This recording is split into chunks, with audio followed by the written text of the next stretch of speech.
గత కొన్ని సంవత్సరాలుగా భారీ వర్షాల ప్రభావంతో ముంపుకు గురవుతూ వచ్చిన కరప మండల ప్రజా పరిషత్ కార్యాలయాన్ని సుమారు 40 లక్షల నిధులతో ఆధునీకరించినట్లు ఎంపీపీ పెంకేశ్ శ్రీలక్ష్మి తెలిపారు. కార్యాలయ సదుపాయాలను మెరుగుపరిచే దిశగా ఈ పనులు చేపట్టినట్లు ఆమె చెప్పారు. కాకినాడ రూరల్ నియోజకవర్గం కరప మండల ప్రజా పరిషత్ కార్యాలయం ఆధునీకరణలో భాగంగా 40 లక్షల నిధులతో వివిధ శాఖల అధికారుల భవనాలను పాత భవనాల స్థానంలో కొత్త భవనాలను ఏర్పాటు చేసి రంగులు వేశారు. అలాగే కార్యాలయ భవనంలో శనివారం ఉదయం ఎంపీపీ పెంకేశ్ శ్రీ లక్ష్మీ సత్యబాబు దంపతుల చేతుల మీదుగా నూతన వినాయకుడి విగ్రహాన్ని ప్రతిష్ఠించారు. అనంతరం వినాయకుని విగ్రహానికి ఎంపీడీఓ శ్రీనివాస్, ఈవో నరసింహరావు, కార్యాలయ సిబ్బంది విగ్రహాల పూలమాలలు వేసి స్వామివారి ఆశీస్సులు తీసుకున్నారు. సుమారు 40 లక్షలు పెట్టి గ్రౌండ్ లెవెల్లో ఉన్న ఆఫీస్ని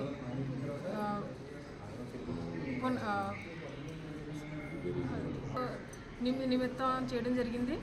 అలాగే ఇక్కడ వర్షం వస్తే మండలంలో ఆఫీసులోకి రాకుండా నీరు నిలబడిపోయి ఉండేది.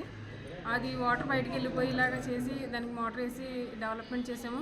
అలాగే ఈ బిల్డింగ్ అయ్యి మొత్తం అంతా రీమోడలింగ్ చేసి కారిపోతుంటే రీమోడలింగ్ చేసి అంతా కూడా మంచిగా చేసాము.